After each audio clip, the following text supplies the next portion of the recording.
In the Tube by E F Benson. Read by Richard Crowest.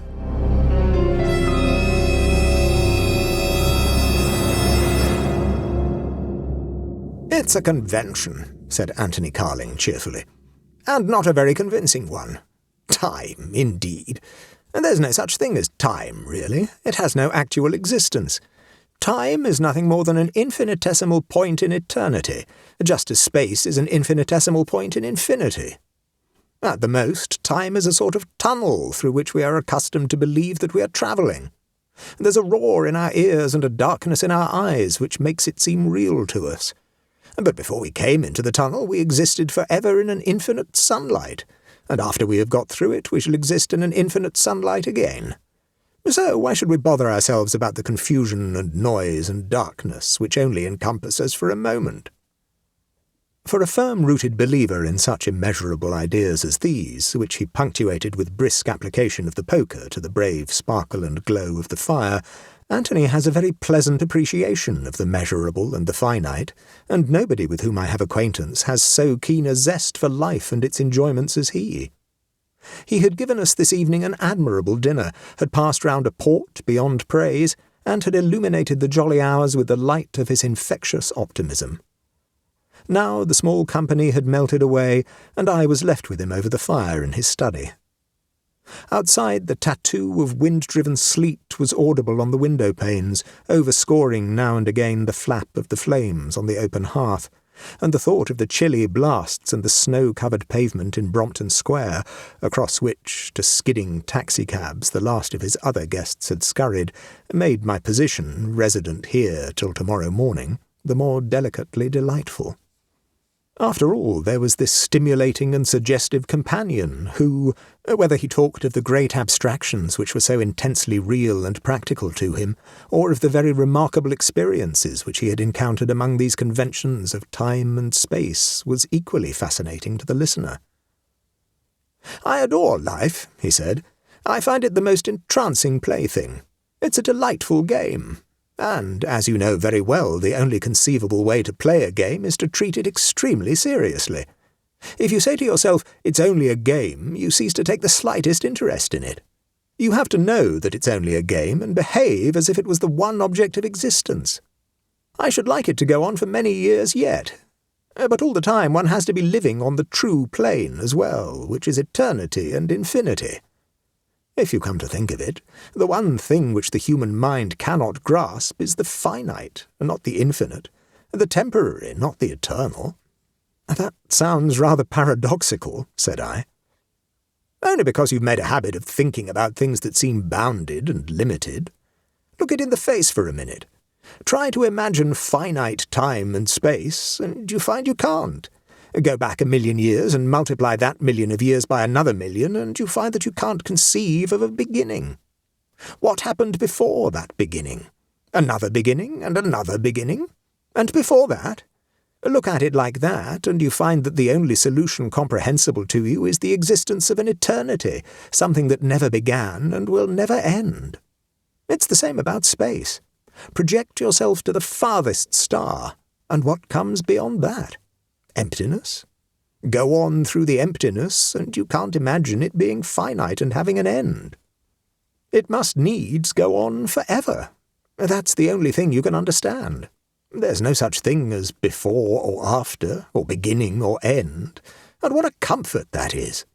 I should fidget myself to death if there wasn't the huge soft cushion of eternity to lean one's head against. Some people say, I believe I've heard you say it yourself, that the idea of eternity is so tiring. You feel that you want to stop. But that's because you are thinking of eternity in terms of time, and mumbling in your brain, and after that, and after that. Don't you grasp the idea that in eternity there isn't any after, any more than there is any before? It's all one. Eternity isn't a quantity, it's a quality."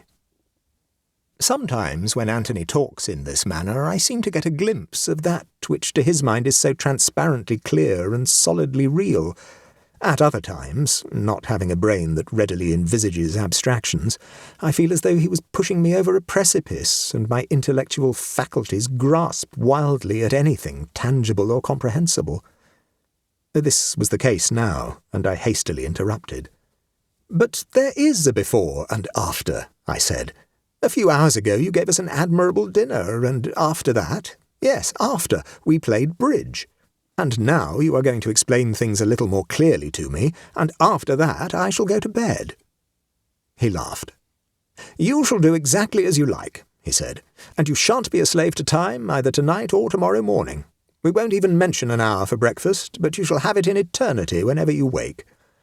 And as I see it is not midnight yet, we'll slip the bonds of time and talk quite infinitely.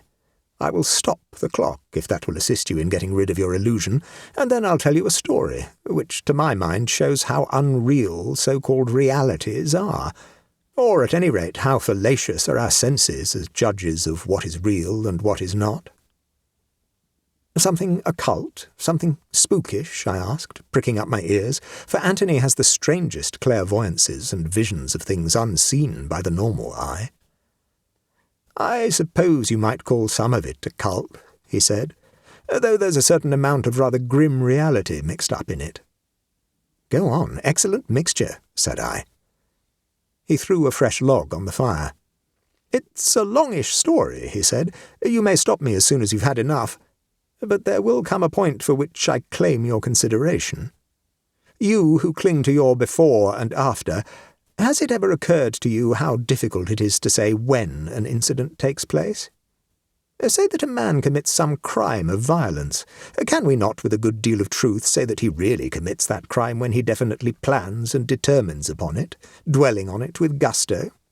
The actual commission of it, I think we can reasonably argue, is the mere material sequel of his resolve.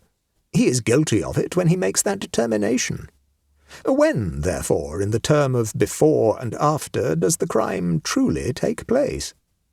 There is also in my story a further point for your consideration, for it seems certain that the spirit of a man, after the death of his body, is obliged to reenact such a crime, with a view, I suppose we may guess, to his remorse and his eventual redemption. Those who have second sight have seen such reenactments. Perhaps he may have done his deed blindly in this life, but then his spirit recommits it with its spiritual eyes open and able to comprehend its enormity. So, shall we view the man's original determination and the material commission of his crime only as preludes to the real commission of it, when with eyes unsealed he does it and repents of it?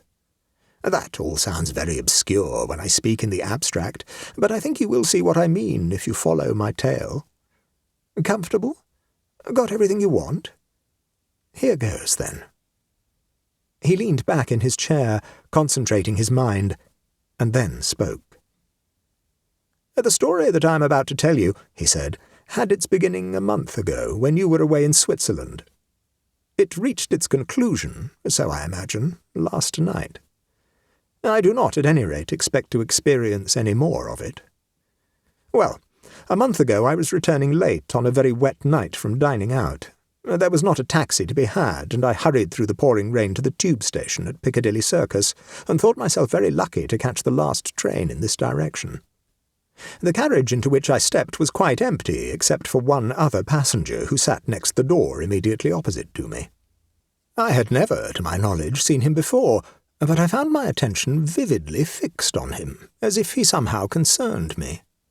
He was a man of middle age in dress clothes, and his face wore an expression of intense thought, as if in his mind he was pondering some very significant matter, and his hand, which was resting on his knee, clenched and unclenched itself.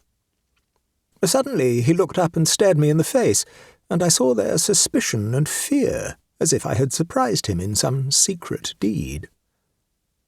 At that moment we stopped at Dover Street, and the conductor threw open the doors, announced the station, and added, "A change here for Hyde Park Corner and Gloucester Road." That was all right for me, since it meant that the train would stop at Brompton Road, which was my destination. It was all right, apparently, too, for my companion, for he certainly did not get out, and after a moment's stop, during which no one else got in, we went on. I saw him, I must insist, after the doors were closed and the train had started. But when I looked again, as we rattled on, I saw that there was no one there. I was quite alone in the carriage. Now, you may think that I had had one of those swift momentary dreams which flash in and out of the mind in the space of a second, but I did not believe it was so myself, for I felt that I had experienced some sort of premonition or clairvoyant vision. A man, the semblance of whom, astral body or whatever you may choose to call it, I had just seen, would sometimes sit in that seat opposite to me, pondering and planning. But why? I asked. Why should it have been the astral body of a living man which you thought you had seen? Why not the ghost of a dead one? Because of my own sensations.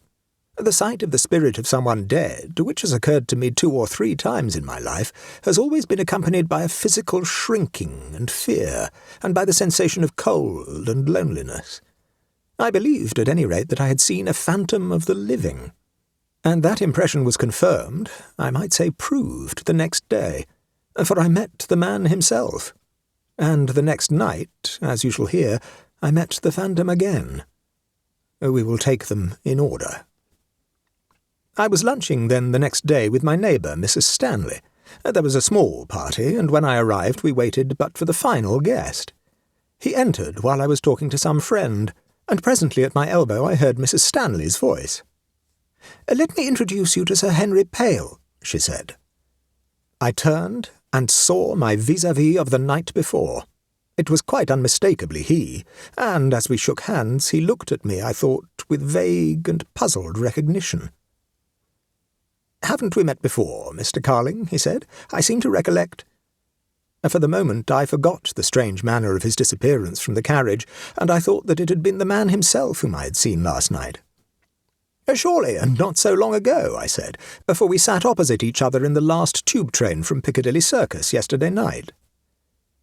He still looked at me, frowning, puzzled, and shook his head. "That can hardly be," he said. "I only came up from the country this morning." Now, this interested me profoundly, for the astral body, we are told, abides in some half-conscious region of the mind or spirit, and has recollections of what has happened to it, which it can convey only very vaguely and dimly to the conscious mind. All lunchtime I could see his eyes again and again directed to me with the same puzzled and perplexed air, and as I was taking my departure, he came up to me. "I shall recollect some day," he said, "where we met before, and I hope we may meet again. Was it not—" And he stopped. "No, it has gone from me," he added. The log that Anthony had thrown on the fire was burning bravely now, and its high, flickering flame lit up his face. "Now, I don't know whether you believe in coincidences as chance things," he said, "but if you do, get rid of the notion. Or if you can't at once, call it a coincidence that very night I again caught the last train on the tube going westwards. This time, so far from my being a solitary passenger, there was a considerable crowd waiting at Dover Street, where I entered, and just as the noise of the approaching train began to reverberate in the tunnel, I caught sight of Sir Henry Pale standing near the opening from which the train would presently emerge, apart from the rest of the crowd. And I thought to myself how odd it was that I should have seen the phantom of him at this very hour last night, and the man himself now, and I began walking towards him with the idea of saying, "Anyhow, it is in the tube that we meet tonight." And then a terrible and awful thing happened. Just as the train emerged from the tunnel, he jumped down onto the line in front of it, and the train swept along over him up the platform. For a moment I was stricken with horror at the sight, and I remember covering my eyes against the dreadful tragedy. But then I perceived that, though it had taken place in full sight of those who were waiting, no one seemed to have seen it except myself. The driver, looking out from his window, had not applied his brakes. There was no jolt from the advancing train, no scream, no cry, and the rest of the passengers began boarding the train with perfect nonchalance. I must have staggered, for I felt sick and faint with what I had seen, and some kindly soul put his arm round me and supported me into the train. He was a doctor, he told me, and asked if I was in pain or what ailed me. I told him what I thought I had seen, and he assured me that no such accident had taken place. It was clear, then, to my own mind that I had seen the second act, so to speak, in this psychical drama, and I pondered next morning over the problem as to what I should do. Already I had glanced at the morning paper, which, as I knew would be the case, contained no mention whatever of what I had seen. The thing had certainly not happened, but I knew in myself that it would happen. The flimsy veil of time had been withdrawn from my eyes, and I had seen into what you would call the future. In terms of time, of course, it was the future, but from my point of view the thing was just as much in the past as it was in the future. It existed, and waited only for its material fulfillment. The more I thought about it, the more I saw that I could do nothing. I interrupted his narrative. "You did nothing!" I exclaimed. "Surely you might have taken some step in order to try to avert the tragedy." He shook his head. "What step, precisely?" he said. "Was I to go to Sir Henry and tell him that once more I had seen him in the tube, in the act of committing suicide? Look at it like this. Either what I had seen was pure illusion, pure imagination, in which case it had no existence or significance at all, or it was actual and real, and essentially it had happened. Or, take it, though not very logically, somewhere between the two. Say that the idea of suicide, for some cause of which I knew nothing, had occurred to him, or would occur. Should I not, if that was the case, be doing a very dangerous thing by making such a suggestion to him? Might not the fact of my telling him what I had seen put the idea into his mind? Or, if it was already there, confirm it and strengthen it? It's a ticklish matter to play with souls, as Browning says. "But it seems so inhuman not to interfere in any way," said I, "not to make any attempt." "What interference?" asked he. "What attempt?" The human instinct in me still seemed to cry aloud at the thought of doing nothing to avert such a tragedy, but it seemed to be beating itself against something austere and inexorable. And, cudgel my brain as I would, I could not combat the sense of what he had said. I had no answer for him, and he went on. "You must recollect, too," he said, "that I believed then, and believe now, that the thing had happened.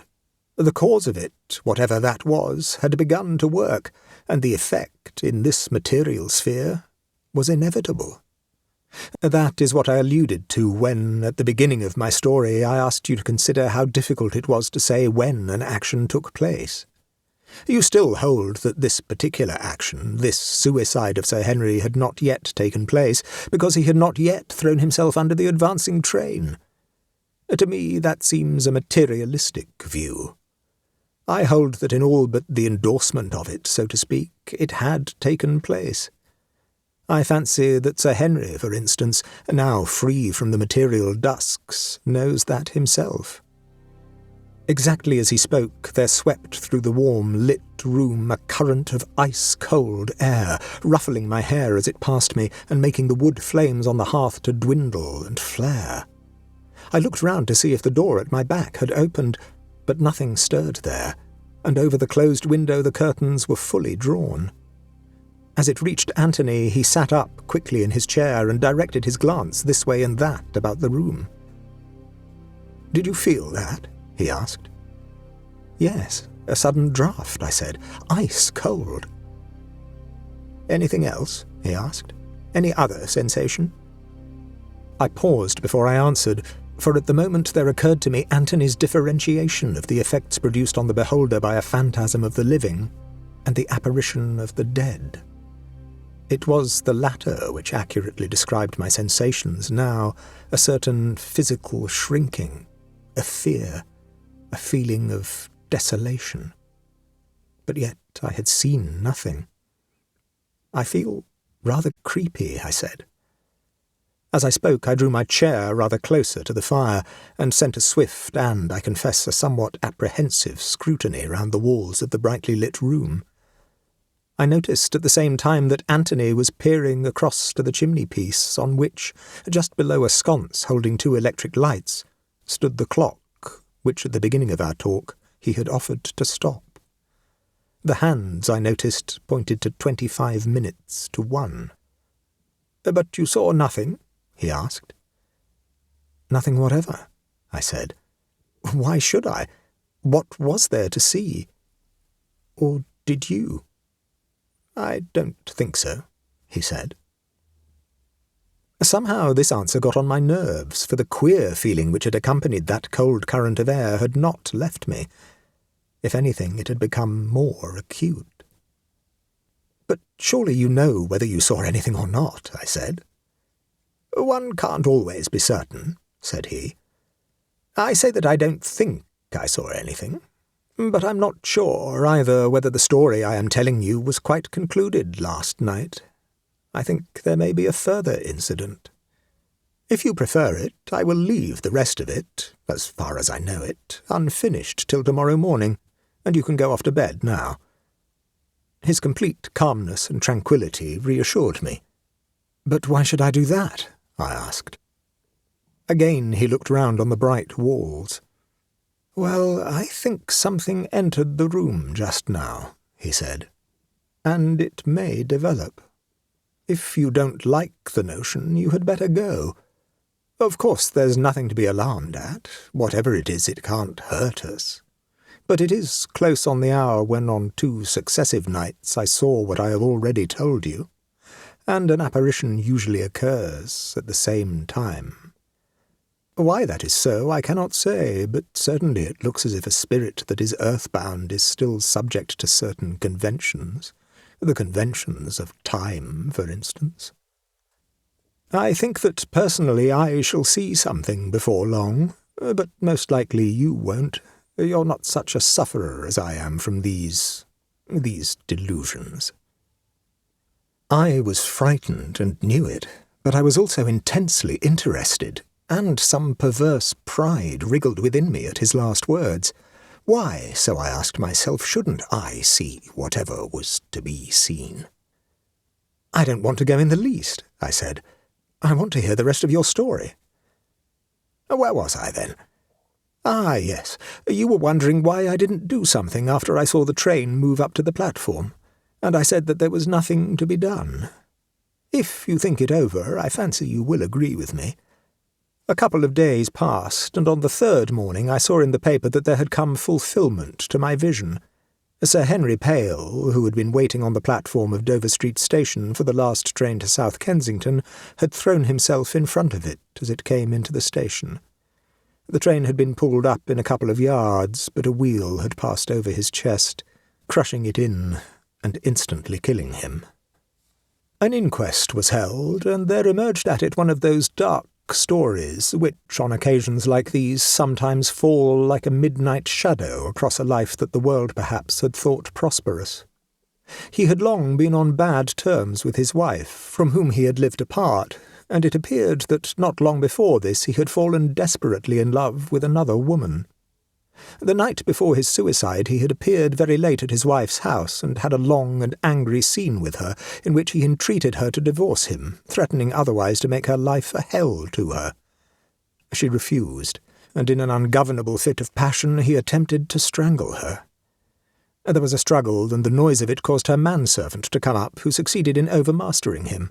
Lady Pale threatened to proceed against him for assault with the intention to murder her. With this hanging over his head, the next night, as I have already told you, he committed suicide. He glanced at the clock again, and I saw that the hands now pointed to 10 minutes to 1. The fire was beginning to burn low, and the room surely was growing strangely cold. "That's not quite all," said Anthony, again looking round. "Are you sure you wouldn't prefer to hear it tomorrow?" The mixture of shame and pride and curiosity again prevailed. "No, tell me the rest of it at once," I said. Before speaking, he peered suddenly at some point behind my chair, shading his eyes. I followed his glance and knew what he meant by saying that sometimes one could not be sure whether one saw something or not. But was that an outlined shadow that intervened between me and the wall? It was difficult to focus. I did not know whether it was near the wall or near my chair. It seemed to clear away anyhow as I looked more closely at it. "You see nothing?" asked Anthony. "No, I don't think so," said I. "And you?" "I think I do," he said, and his eyes followed something which was invisible to mine. They came to rest between him and the chimney-piece. Looking steadily there, he spoke again. "All this happened some weeks ago," he said, "when you were out in Switzerland. And since then, up till last night, I saw nothing further. But all the time I was expecting something further. I felt that, as far as I was concerned, it was not all over yet. And last night, with the intention of assisting any communication to come through to me from beyond, I went into the Dover Street tube station at a few minutes before 1 o'clock, the hour at which both the assault and the suicide had taken place. The platform, when I arrived on it, was absolutely empty, or appeared to be so. But presently, just as I began to hear the roar of the approaching train, I saw there was the figure of a man standing some 20 yards from me, looking into the tunnel. He had not come down with me in the lift, and the moment before he had not been there. He began moving towards me, and then I saw who it was, and I felt a stir of wind, icy cold, coming towards me as he approached. It was not the draught that heralds the approach of a train, for it came from the opposite direction. He came close up to me, and I saw there was recognition in his eyes. He raised his face towards me, and I saw his lips move, but perhaps in the increasing noise from the tunnel I heard nothing come from them. He put out his hand as if entreating me to do something, and with a cowardice for which I cannot forgive myself, I shrank from him, for I knew by the sign that I have told you that this was one from the dead. And my flesh quaked before him, drowning for the moment all pity and all desire to help him, if that was possible. Certainly he had something which he wanted of me, but I recoiled from him. And by now the train was emerging from the tunnel, and next moment, with a dreadful gesture of despair, he threw himself in front of it. As he finished speaking, he got up quickly from his chair, still looking fixedly in front of him. I saw his pupils dilate, and his mouth worked. "It is coming," he said. "I am to be given a chance of atoning for my cowardice. There is nothing to be afraid of. I must remember that myself." As he spoke, there came from the panelling above the chimney-piece one loud shattering crack, and the cold wind again circled about my head. I found myself shrinking back in my chair with my hands held in front of me, as instinctively I screened myself against something which I knew was there, but which I could not see. Every sense told me that there was a presence in the room other than mine and Antony's, and the horror of it was that I could not see it. Any vision, however terrible, would, I felt, be more tolerable than this clear, certain knowledge that close to me was this invisible thing.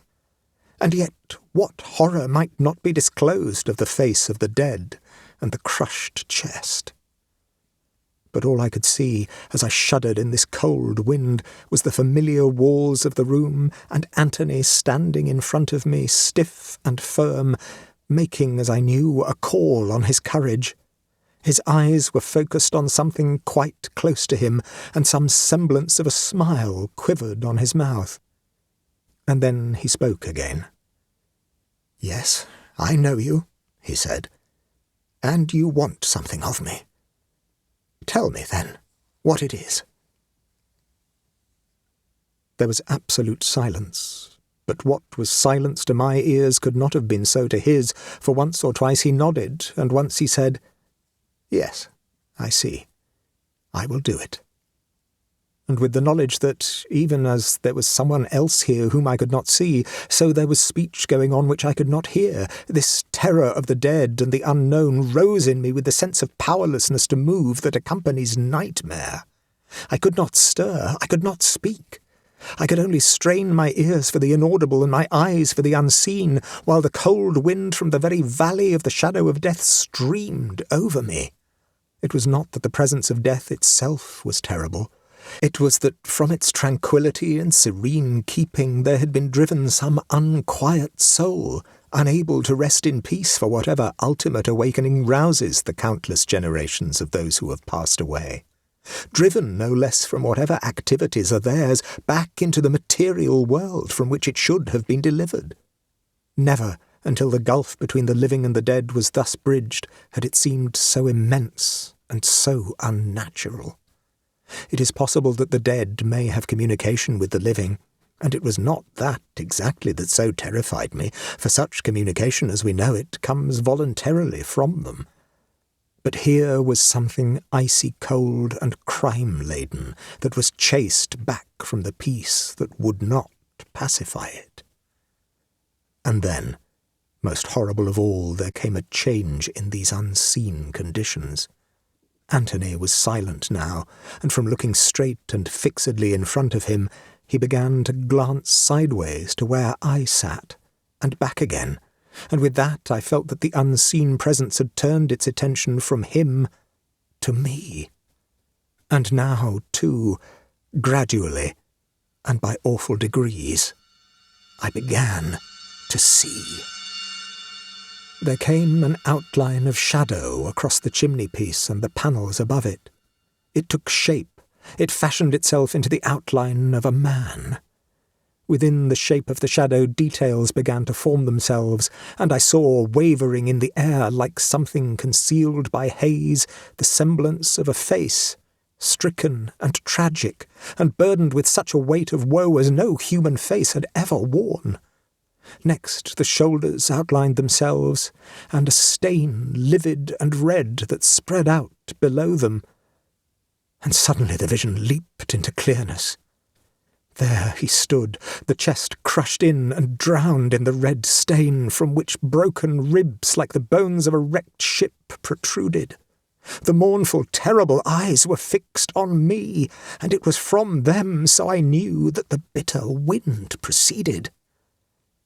Then, quick as the switching off of a lamp, the spectre vanished, and the bitter wind was still, and opposite to me stood Antony, in a quiet, bright-lit room. There was no sense of an unseen presence any more. He and I were then alone, with an interrupted conversation still dangling between us in the warm air. I came round to that as one comes round after an anaesthetic. It all swam into sight again, unreal at first, and gradually assuming the texture of actuality. "You were talking to somebody, not to me," I said. "Who was it? What was it?" He passed the back of his hand over his forehead, which glistened in the light. "A soul in hell," he said. Now, it is hard ever to recall mere physical sensations when they have passed. If you have been cold and are warmed, it is difficult to remember what cold was like. If you have been hot and have got cool, it is difficult to realize what the oppression of heat really meant. Just so with the passing of that presence, I found myself unable to recapture the sense of terror with which, a few moments ago only, it had invaded and inspired me. "A soul in hell?" I said. "What are you talking about?" He moved about the room for a minute or so, and then came and sat on the arm of my chair. "I don't know what you saw," he said, "or what you felt, but there has never in all my life happened to me anything more real than what these last few minutes have brought. I have talked to a soul in the hell of remorse, which is the only possible hell. He knew from what happened last night that he could perhaps establish communication through me with the world he had quitted, and he sought me and found me. I am charged with a mission to a woman I have never seen, a message from the contrite. You can guess who it is." He got up with a sudden briskness. "Let's verify it anyhow," he said. He gave me the street and the number. There's the telephone book. Would it be a coincidence merely if I found that at number 20 in Chasemore Street, South Kensington, there lived a Lady Pale?" He turned over the leaves of the bulky volume. "Yes, that's right," he said.